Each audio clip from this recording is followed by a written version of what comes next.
தமிழ்நாட்டு அரசியலில் ஆளுங்கட்சி மட்டும்தான் கூட்டம் நடத்தணும், அவர்கள் மட்டும்தான் மாநாடு நடத்தணும்.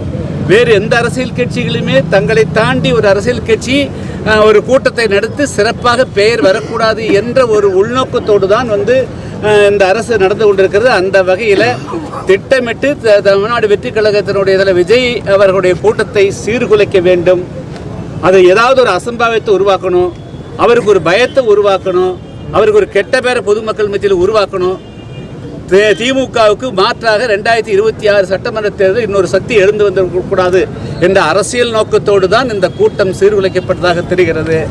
இதனால் ஒரு சுதந்திரமான ஒரு விசாரணை இருந்தால் ஒழிய, அதுவும் மத்திய அரசனுடைய விசாரணை இருந்தால் ஒழிய அது உண்மை நிலைமைகள் வருது. ஏன்னா இது தொடர்ந்து திமுகவுடைய ஆட்சியில் அது எதிர்கட்சிகள் நாங்கள் 1999 மாஞ்சோலை தேயிலத்தோட தொழிலாளர்களுக்காக சாதாரணமாக மத்தியானம் 2:30 மணிக்கு கொடுத்துக்கின்ற வெயிலில் ஆண்களும் பெண்களும் போனோம்.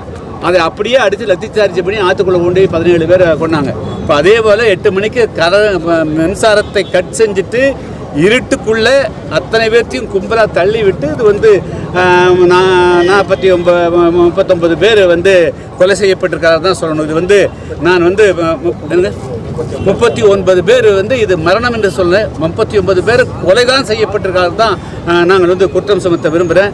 அதனால் இதுக்கு இந்த அரசு தான் பொறுப்பெடுத்துக்கணும். காவல்துறையை அரசியலாக்கிட்டான்.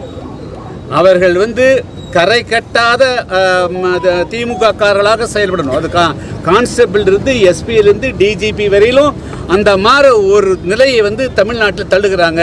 மத்திய அரசு இதை வேடிக்கை பார்த்தால் தமிழ்நாட்டில் 2026 சட்டமன்ற தேர்தல் நேர்மையாக நடக்காது, அமைதியாக நடக்காது. ஆனால் மத்திய அரசு உடனடியாக தலையிட வேண்டும் என்று நான் வலியுறுத்தி